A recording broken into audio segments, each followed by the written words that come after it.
Hi, we're back. I'm Keith Hauser, and this is Faith Fuel for the Flame.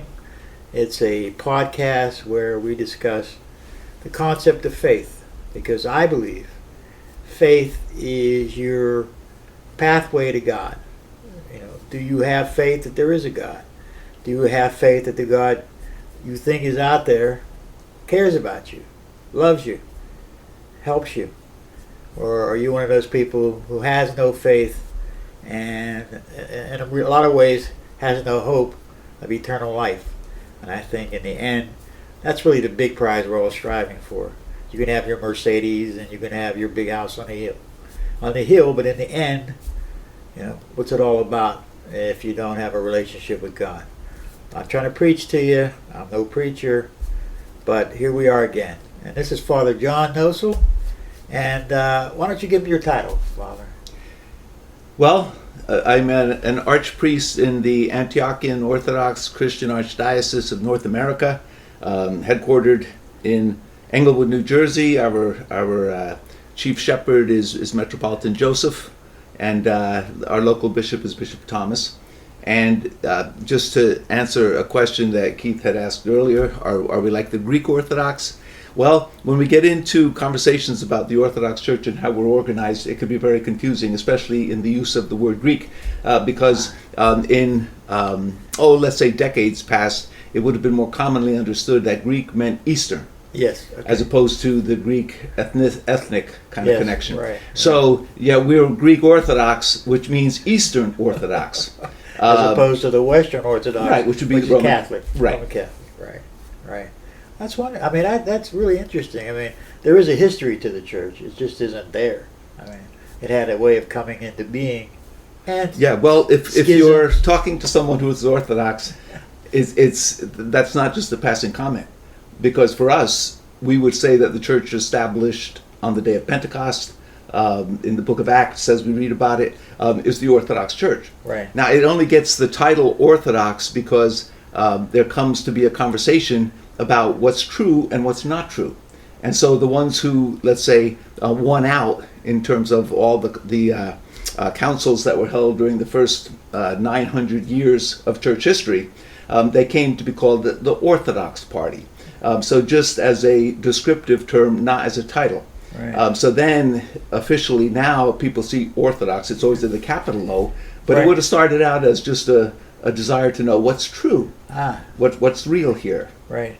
So. Well, that's what we're here for today. What's real is faith. Well, okay. What is your definition of faith, first of all? I don't know that I have one. All right. Because it is one of those words that almost as bad as love. Yes. We all think we know what it means, but when we talk to each other about it, we're probably talking about different things, and there's way more misconnect or disconnect than connection. Absolutely. On what we mean. Absolutely. So, to try and answer that question, I think it boils down to, well, how do I see everything? How do I see the world? How do I see reality? What do I believe? And so that's where creedal churches such as the Orthodox Church have statements that say what we believe. Right. And then we struggle to have faith in what we believe. Because as you were mentioning a little bit before this conversation, something as simple as, a conversation with a person, a glance, from a child or a parent or a spouse, Right. Can affect the way we seem to show up in life. Because our faith is that we have this loving God and we are made in His image and likeness, and that we're going to be reflections of that. Yes. Until something happens. Yes. And then all of a sudden we find out, oh no, those bets are off. And especially when we look at life circumstances, because a lot of times we're, as you just described before we went online, it's easy when things are going pretty well. Yeah. To say, thank you, God, thank you, Lord. I got to stop agreeing with you so much. But go ahead. Yeah, well, and then things go the other way. Yes. Then somebody gets sick, then someone dies. I was describing to you how in the past week, Yes. my daughter got married. Yeah. That's beautiful. Right. My father at the same wedding ceremony had a stroke. Yeah. That's terrible. That's terrible. One of my favorite stories about that kind of stuff, because we are kind of victims, of life circumstances. And faith would be coming to not be victimized by life circumstances anymore, that we recognize that everything comes from God, whether we call God the Father, the Son, the Holy Spirit, whether we call God Allah, no matter what name we give to God, everything comes from Him. Right. And in a phrase from, I think, Saint James, perhaps, every good and perfect gift. Well, for us, everything is a good and perfect gift. The things we like, obviously, because thank you, Lord, and the things, even more importantly, that test us and try us and that we struggle with and that eventually may kill us, even more important, because that's where the lessons are learned. And as Joni Mitchell said in her famous song Woodstock, life is for learning. Oh, absolutely. And for me sometimes now that's where I start with people when we're having conversations like this. Uh-huh. Do you want to learn something? And if you want to learn the truth, is what you said earlier about the orthodoxy. Right? Yeah, do you want to know the truth? Right. Which again says that I am. If I'm going to say I want to know the truth, it means I really don't know it right now. Right. Now, I may know it to some degree. I know it how I know it here and now. But if I live another 5 years or another 10 years, how I know it then is definitely going to be different. Just like we know that because we're a couple of older gentlemen now, yes. sitting here, that, compared to how we thought 10 or 20 or 30 or 40 years ago, right. Yeah, things are very different. And the main reason for that is that we're getting old. True. Our knees teach us certain things. Right. Our teeth teach us certain things. Yeah. Our blood sugar levels teach us certain things. About the most important fact of our existence, which is our mortality. That's the key. Ooh, you're getting out of the danger zone there. Yep, that's the key. Well, let's go back to the beginning. When did you come upon your faith? Did you, as you recall, or was it through your parents? Was it through a church? Okay, so I was raised. I was born in 1951. Great year. You know what I remember about 1951? I don't remember this, but I know it's the year that Willie Mays came into Major League Baseball. Okay. Now, Rob sitting here probably barely knows anything about Willie Mays. But for me, growing up in the New York metropolitan area, the Giants were one of my heartbreakers when they left town when I was about 7 years old or something like that. Yes, right. But Willie came into the league, and talk about a guy with faith, because Willie, couldn't get a hit, and he went to Leo DeRocher and with tears, crying because he was playing so poorly, he begged DeRocher to send him down to the minors, because he just wasn't playing. And DeRocher refused to do that, and that was the Miracle at Coogan's Bluff year with the Giants win the pennant, the Giants win the pennant. So 51 was a great year to come into the world, and if you were born in the 50s, which you were, which I was, as we were talking with Rob, no more unique and enjoyable time to have lived on the planet than that. 50s, yes. Post World War II. People, even politically, generally agreed on what the country was here for. We were happy. We were having lots of babies. Tuberculosis had a cure. Thank God for the vaccine. All the vaccines, polio and Rob, we've had this conversation, but yes, right.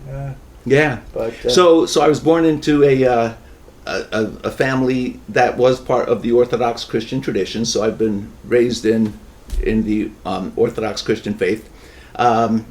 But it was going to be the 60s. So the way that my parents raised me was not exactly what I stuck to in terms of, going off to college and things like that. Right, and that's one of the things I want to ask you. When did this faith grab a hold of you? One of the things that and again, we talked about this before we went online. You talked about your grandfather. Right. I could talk about my parents. I'm a generally cheerful person. Because I molded myself that way? No, because my parents treated me kindly, and my mother was a morning person. Right. So generally speaking, I get up in the morning and I'm happy, because that's kind of how you grew up. It's in my genes. Right. It's how I grew up. Now my dad was not quite as happily inclined by nature. I think he had some depression going on. Yeah. Right. But my mother, who just passed away last week, about 2 weeks ago. Oh, I'm sorry to hear that. Yeah, I left that out of the story too. Yeah, I'm sorry. Well, she was 98. Oh, wow. She died at home. Oh, wow. When her full-time caregiver came to check and see how she was doing, and she was gone. Oh, wow. Yeah, so it doesn't Yeah. get too much better than that. And Doesn't- thank you yeah. for your condolences. Uh, So growing up in the 50s and 60s in a church, whether it was going to be the Orthodox faith or the Roman Catholic or some variety of those, or the Protestant world, wherever it was pretty much the same, and it meant you kind of stayed with yourself. So you didn't get confronted with too much of what other people believed. And so it was a lot easier to kind of accept what was given to us, because we didn't really have the kind of options that people have nowadays, and sources of information like YouTube and all the other places that Right. we could click on Yeah. to learn about other faiths, which made things simpler. When we look at young people now, in fact, one of the questions now is about the SBNRs, spiritual but not religious, or the nuns, the people who check the, what is your faith Yeah. tradition? None. They check Yeah. that box. Yeah. Those young people who make up, I think, about 40% now of that demographic, isn't any different than yours or mine.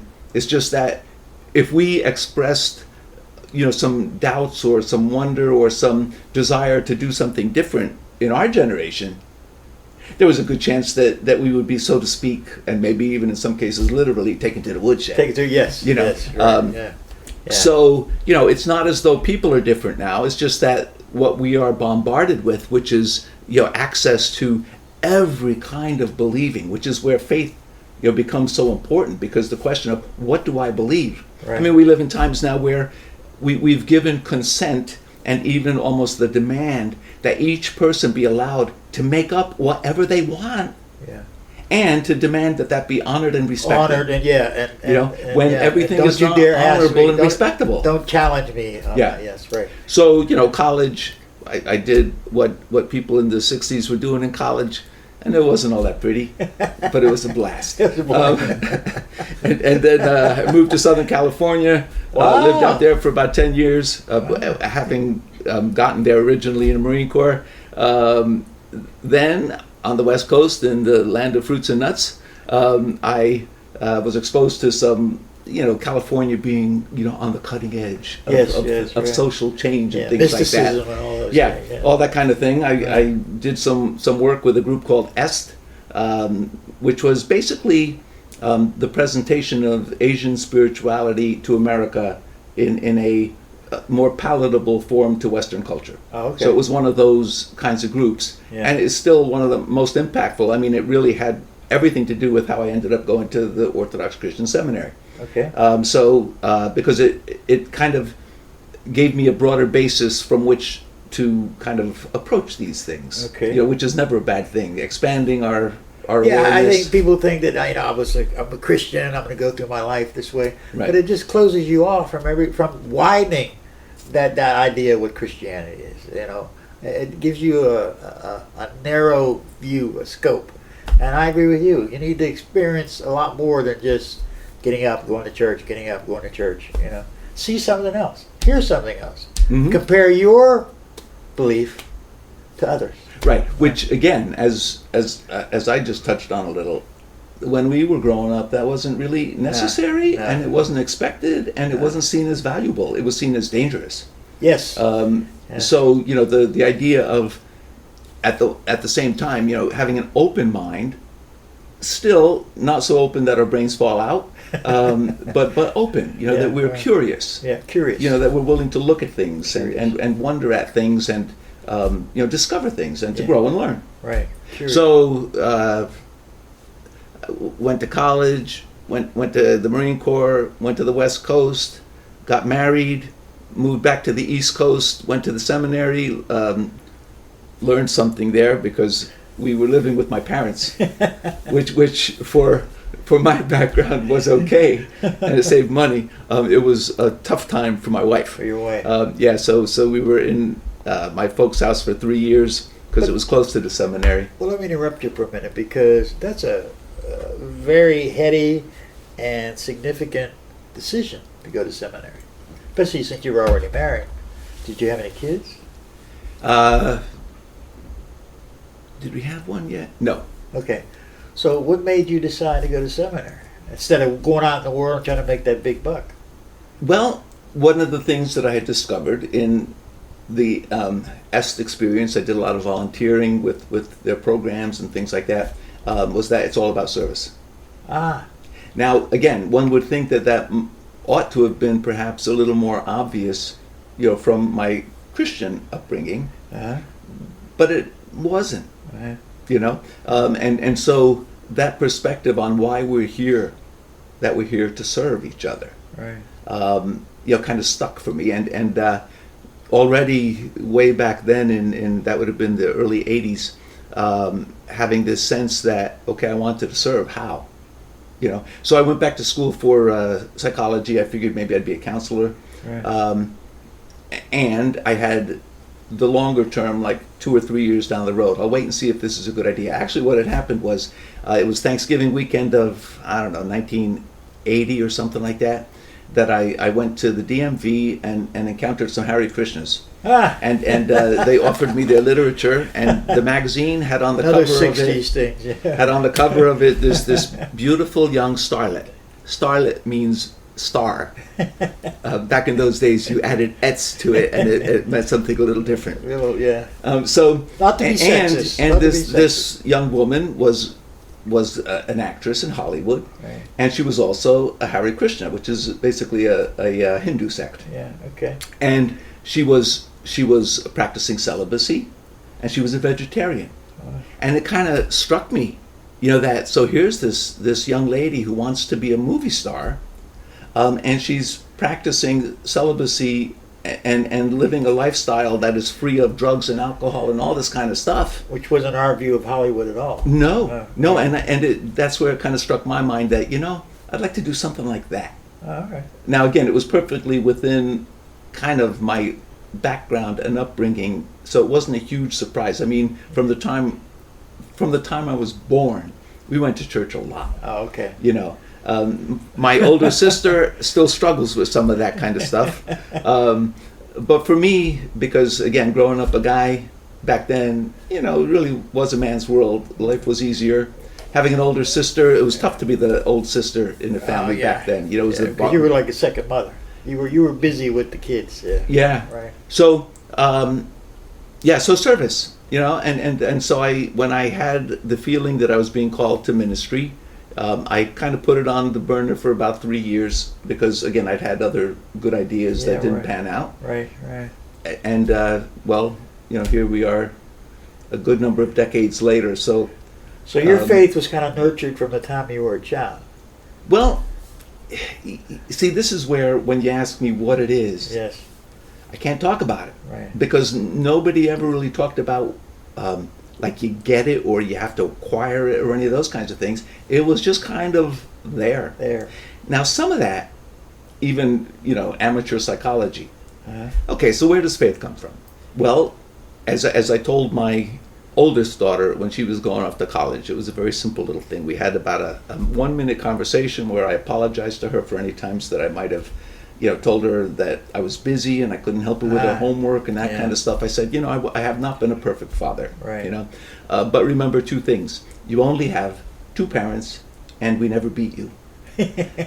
And something as simple as that, when to think about it, Yeah. that's really, Yeah. I mean, there are millions, maybe more than millions, maybe billions of people who, if they could say, you know what, I only had 2 parents to keep track of, and they never abused me. Yeah. Right. So I grew up in a household, and my high school and my whole life's experience never included anybody abusing me. Uh-huh. And we're probably a fairly small percentage of people, but it's easy for us to believe, and they even tell us that by the time we're, I don't know, 2 years old, we already have our sense of how we fit into the world and whether or not the world responds to us. Well, the world, another word to use for the world, is God. It's all God, which means that if I grow up in a difficult, abusive, painful kind of experience, then the way I think of God is, Yeah. if there is one, if there is one, where was he? Where was he? Whereas for someone such as myself, who again, for the most part, I don't remember anything that was traumatic, really. So I grew up believing that, or feeling that, or sensing that the world is a safe place. And so when people talk about God, then I know I have no problem with that, because because the world, God has been good to me. Right. And somehow you ended up here as a priest. Yeah. And I have a funny story. There are two people I always talk about. I talk about my grandfather, Reverend George Hauser, and I talk about a Catholic priest, Father Bede Hines. He was my coach in high school, in college, and he became a really good friend of mine. What kind of coach? Cross country coach, track, cross country and track, and he became a great mentor to me, and in the end, a great friend. And I asked him one day. I said, "Well, Father, when did you decide to become a priest?"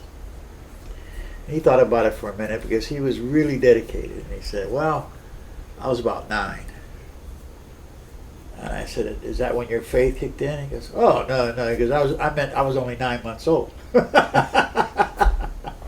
He said, "Whatever faith I had was already there." So, yeah, which I thought was hilarious, but yeah. So, and he ended up being a priest, and here you are. Well, and just to reiterate a little what I said earlier, when we were born into something, Yes. that didn't find itself challenged. I mean, if we go back, I don't know, 500,000 years, and imagine being raised in a village somewhere where you had a tradition Yeah. that was given to you. Right. There would be very few of us who would be thinking outside that box.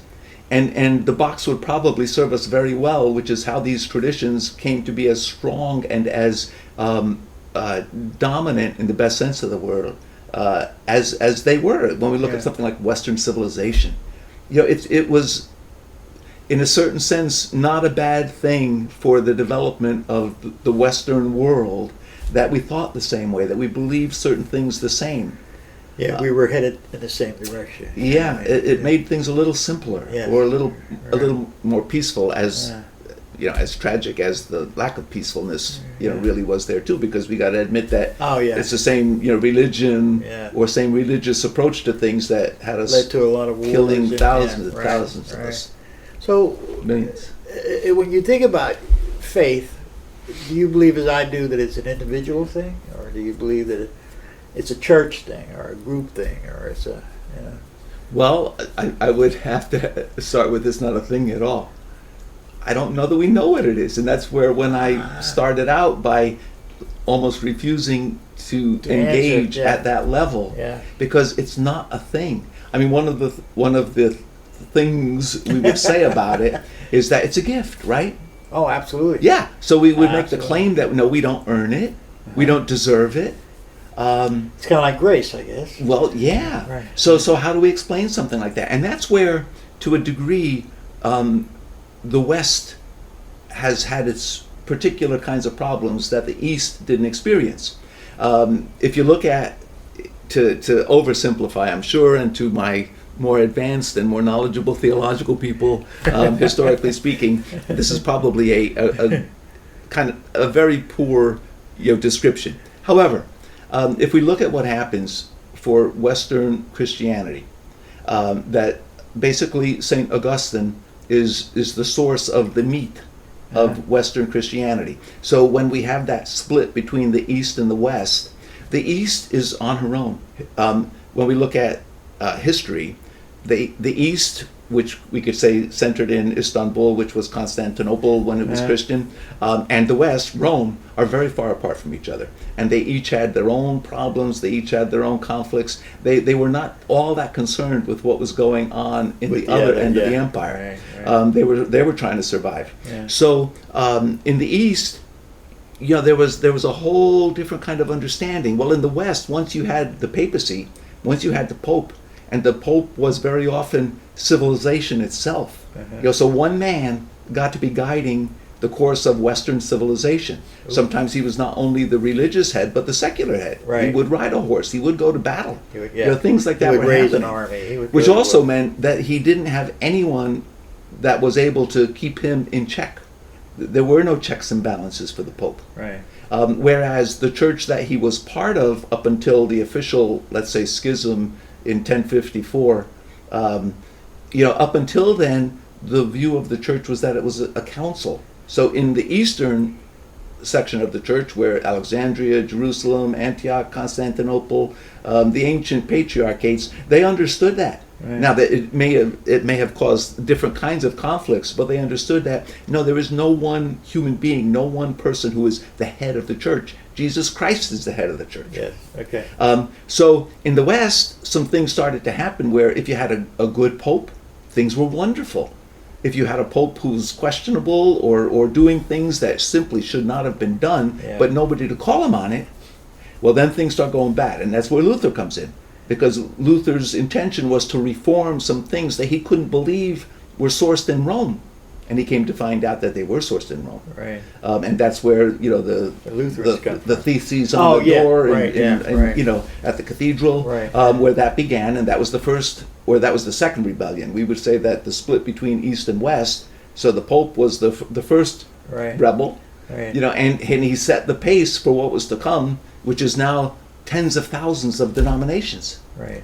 Well, in the East, that didn't happen. I mean, it's a lot simpler there when we look at ecclesiology or the way the church is organized. It doesn't mean it's any, per se, better, but nonetheless, very different. It seems less convoluted, if that's what I'm saying, or less complicated. Well, let's say something about that too. So, as we look at the development of Western civilization, and even as we would speak about it now in a post-Christian era, where we have taken the notion of a person, turned it into an individual, and we Americans are the best at this, the rugged individual. Yes, There's nothing higher than being an individual. Yeah. Well, individual, even in its whatever kind of meaning that is, what the word means, it comes from divided. So we glorify Yeah. being an individual. Yeah. And yet the God that we would claim to believe in is this triune Godhead. Yeah. 1 + 1 + 1 Yeah. = 1. One. Yeah. Which right there, our minds are blown a little bit, because even A a little bit. 5-year-old knows that 1 + 1 + 1 = 3. Yeah. But not for us Christians. Yeah. So something as simple as that understanding, when we look at where it goes in the West, where again we end up at the extreme or close to the end of the extreme of each one of us getting to declare ourselves God. Right. Hard to have faith in a realm like that, and easy to see why there's so much psychic and spiritual pain, because we're not God. So when I'm the one who demands that whatever I declare is so in my truth or my reality, I'm in trouble. Yeah. Because I'm not God. And I will suffer badly in trying to prove and impose that on the rest of the world. The other end of that is that, no, thy will be done. Thy will be well, done. good luck. Good luck on living that one out. Because we see that what we end up doing, which is a terrible thing to think about. Is putting it into our definition of it. Yep. Yes. Yeah. Right. Yep. And so thy will be done ends up being like, it sounds kind of nice. It sounds like even, a good thing to try and do, because we don't want to be selfish. We don't want to be, proud and self-centered. Yeah. But the truth of it is, as would be shown, whichever place we want to start from, knowing yourself is a greater miracle than raising the dead. That's a quote from a 4th century Saint John Chrysostom of the church. Knowing yourself is a greater miracle than raising the dead. And all of us, when we look at our present situation, what we're in the middle of is everybody saying, I know myself. Yes. I know that I'm this gender absolutely. or that gender. Absolutely. I know that I'm, whatever. Or I'm not any gender. Right, and our claim will be that we know ourselves better than anyone else. Better than well, God. The spirituality of the church, at least the Orthodox tradition, says, no, that's a bigger deal than being able to work miracles like raising the dead. Wow. Wow. Well, I always think of church as being part of something. So when you say somebody thinks they're a rugged individual, well, then you're really not part of that community, if that's what you think, But again, what I think as my religion is different from my faith. Does my faith... Should it be? I don't know. You got me confused, not confused, but you got me question every week. People have me questioning what my faith, what the definition of faith is. You say, That's hard to say. I guess it is. That's why I'm here. I woke up one morning and I go, what do I believe? Do I believe there's a God? I mean, I question myself. It's so easy when you're in your 20s to say there's no God. Forget it. But you're doing that for you. You're not doing it for the truth. You're doing it so you can do what you want. Life's easy. That's also a little bit of where the notion that creeds are not good things. One of the things we tend toward not realizing right at the start is that the path we're on. I mean, everybody says it's a journey. Life is a journey. Well, we say that, but we don't act like it. Right. Because we want answers now. But you don't get what's at the end of the rainbow until you get to the end of the rainbow. Right. So for us, I know one of the thoughts that I have that can bring me to tears regularly is that what I do want is that with my last breath, I can finally say, "Thy will be done." That's what I'm aiming for, because it ain't over till it's over. It's over. And so my hope is that the mess I find myself in the middle of, where I could be here and there, that pendulum swinging, as opposed to being right there in the center. My hope is that at the end, I'll be finally willing to let go of the reins, as I claim to have been doing, or to move over and let God be in the driver's seat, instead of being my co-pilot or whatever it is. I always thought that was wrong. God is my co-pilot. No, He's the pilot. That's right. You're in the other That's right. seat. We're just on the plane. But you brought a tear to my eye when you said in the end, because my grandfather was a very strong man, and in some of his sermons he would cry, and he would say, "Don't let me get to heaven and not see you." Don't, in the end, when all this is over, and he would cry, a tear would come down his eye. He goes, "I'm looking at you. I love you all. God loves you all. Don't let me get there and not see you." And he would cry, and it would tear you apart. I've read a good number of books about the Navy SEALs. I mean, just remarkable reading in every one of them. And in one of the afterlogs to the book, where the main character had died in his last tour, guy with a wife and a couple of kids in Afghanistan, the comrade of this SEAL says how the SEALs are not afraid to die. Oh, okay. They really aren't, and it's kind of obvious by what they go through and by the training and all this kind of stuff that these are different people. Yes, right. But what they are concerned with is dying well. And that's what I I said that in the end, I hope that I think our we will only be revealed to have shown some level of faith, or however we want to describe it, at that last moment. How am I going to die? Yeah. Right. So the SEALs, in their very close connection to physical warriorship, you want to die well. You don't want to die panicked and freaked out and all that kind of stuff. Right. And that's like. Now the thing about that, the other day in a sermon, I forget exactly what moved me. I was thinking about The Sixth Sense, the movie The Sixth Sense. Right. Do you remember that movie? Yeah. Do you remember the famous line from the boy? No, what did he say? "I see dead people." Oh, that's right. I see dead people. Yes, right. And we, especially we Orthodox Christians, because if you've ever been in an Orthodox church, we got icons all over the place. Oh yeah, right. So we see dead people.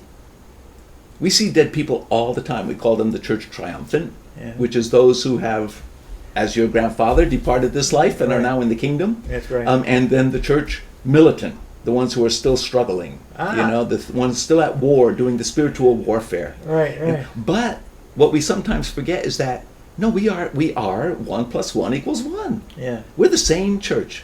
And this is where I started this little segment by talking about creeds. When I'm little, I need to be taught some basics. I need to be taught not to put my finger in the plug. Yes. I need to be taught how to count to 10. Yeah. I need to be taught my ABCs. Don't put your hand on the burner. If I don't know those things, Yeah. then I'm in trouble. I Right. have to have that. Right. But I am by no means told that, and that's all you need to know. No, that's just a very bare bones beginning.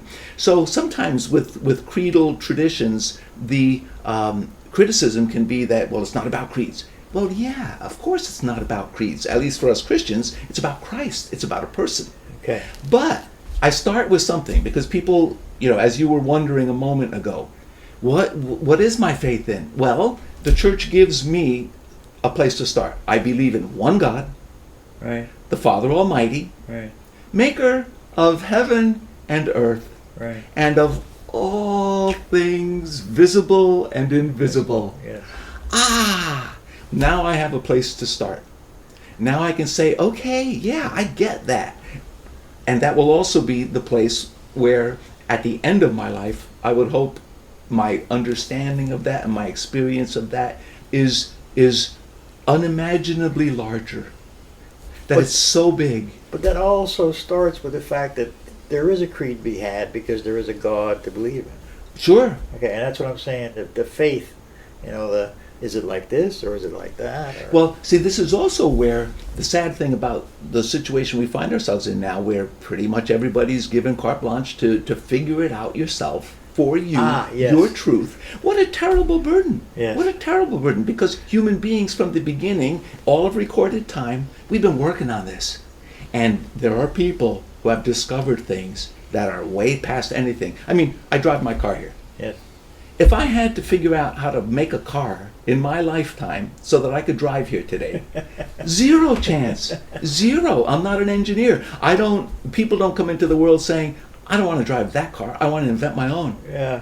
I don't want to fly that rocket. I want to make my own rocket.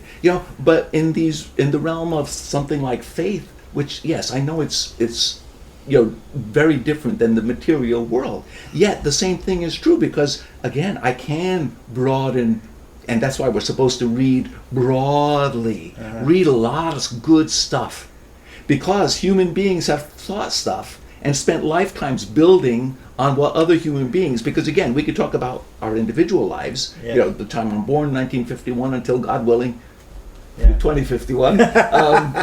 We could talk about that kind of thing. Yeah.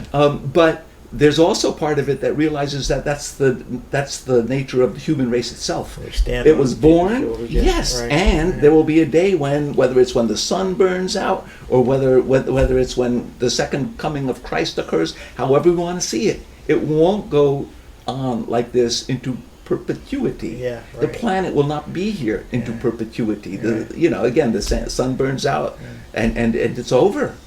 By the way, before I don't want to be remiss here, when he said drive here, as you can see, we're back at Sophie's house. So I want to give a great big shout out to Sophie to say thank you for allowing us to use your residence. Thank you, Sophie. And I want to tell you people something. For you rich people who have a huge mansion, for you poor people who live in a crowded apartment, this is where you want to live. This is a house well lived in. All right? So thank you, Sophie. And Larry. All right, well, let's go back. I'm sorry. I didn't want to leave her out. All right. But, see, people look at you as a figure in the church. And they go, oh, yeah, it's easy for him. He's figured it all out. Have you figured it all out? No, Okay. no. Big no. Big no? Yeah. Well, what Terrible do you say no. when people come to you and they go, listen, I know you have it all together, so tell me how I can get there. Well, see, again, we live in times now where people tend not to think that that's Ah, possible. I mean, why is, we hear the word mentorship, yes. Right. In this day and age, because again, remembering back probably to when we were kids, I had aunts and uncles, Yes. Oh, grandparents. yes. So when we look at extended family that would have lived in the same place. Right now, I'm getting ready, when I retire, to be in South Carolina. God willing, I live that long. Yeah. I have children living in Pittsburgh, and one in the military with her, husband and kids. Well, he's in the military. She's she's the mom, with 3 grandkids for Yeah, us, right. that are getting ready to move back to the West Coast. That would not have been. I mean, that was the exception Yes. to the rule. Back in the old days. Absolutely. Which meant that you did have, as Hillary Clinton in her book, Takes a village. Takes a village. Takes a family. And I'm not of that particular politic, Yeah. but that's true. Yeah. It's true. We do better when there's people watching us, when there's people taking care of us, and the more extended that is, the better off we are. We don't have that now. Yeah. We didn't call them mentors, but that's exactly what they were. Yes, they were. They were mentors. Yes, they were. They were Right. built in, Yeah. and they were connected by blood. Blood. That's you right. know, Right. and that made all the Right. difference in the world. So now, we don't trust anybody. We see headlines about the kind of abuse perpetrated against little children by religious people. Yeah. Terrible thing. That's why Yeah. I'm happy to be a married man. I was going to say happily married man. I may be happily married. You better I'm say not so it. sure about my wife. You better say it just in case. Yeah, but one of the things about that, even the collar, what used to be respected before, a lot of the things that have come out about people, in the clergy class, we can't go on the assumption. Again, you mentioned a coach, priest. I remember going over when I was a kid to the Roman Catholic Church. They had a nice gym, Yeah, so we right. played basketball there with the priests who were there. Absolutely, we did too. And it was all We did good. too. St. As I Mary's, said a little yeah. earlier, Yeah. but it wasn't all good for everybody. No, there was no. bad stuff going on. It was all good. I swear, we would go in the wintertime and play in their gym because you couldn't play outside. Well, we played outside, but it would like me by Saturday nights they'd open up the gym. Yeah. So every so often, though, like I have a young man, probably in his 30s, who I talk to pretty much once a week, Yeah. who thinks that I'm like a genius, Yeah. who thinks right. I know a lot, Right. Right. One of the things about that is that by our age, and I'm including you, even though you're a little bit younger than I am, Yeah. we have learned a lot. We do know something if we've been paying attention. But We does do it- have wisdom to pass I along. was going to say, but does it translate into wisdom? Well, Because my grandfather to me was wise. Yeah. Father Bede was wise. yeah, I don't consider myself wise. you no doubt share wisdom with people. Huh? Whether you know which part of it or not, because Yeah. again, all of us are, at least us who get to talk a lot. Yeah. There are people who come up and I don't even remember being there. You were at my father's funeral. You did my daughter's wedding. You baptized, and you said one thing. Yes. So that Yeah. kind of experience. Right. That does happen. And just as a practical life thing, I went to my 25th high school reunion, and it was a real dud.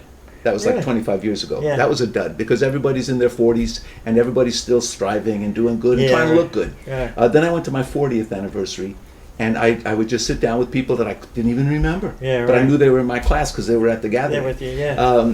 And I would just say, so, how's life been? Yeah. By the time we're 40 years in, now we're in our late 60s, Yes. which meant cancer, which meant divorce, Yeah. which meant children on drugs and death and all Yeah, that kind oh, of yeah, stuff. sure. So by that time, every person I sat with had this very inspiring story because they were still here with this story to tell. Yeah. And it was, something that when we talk about like mentorings, sometimes it's just sharing that if you yeah. hang in there, Right. you'll make it. Yeah. You just don't quit. You just never ever quit. And that's even the faith deal. That's the purpose of this podcast. Yeah. Just to listen to an individual story brings information, and I think information is what I'm looking for. Yeah. And that's why I'm really appreciative of you coming in today.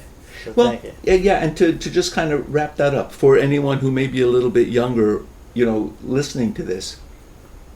Be patient, be kind and gentle with yourself. Realize that you can only know if you're 18 or 28 or 38 or 58.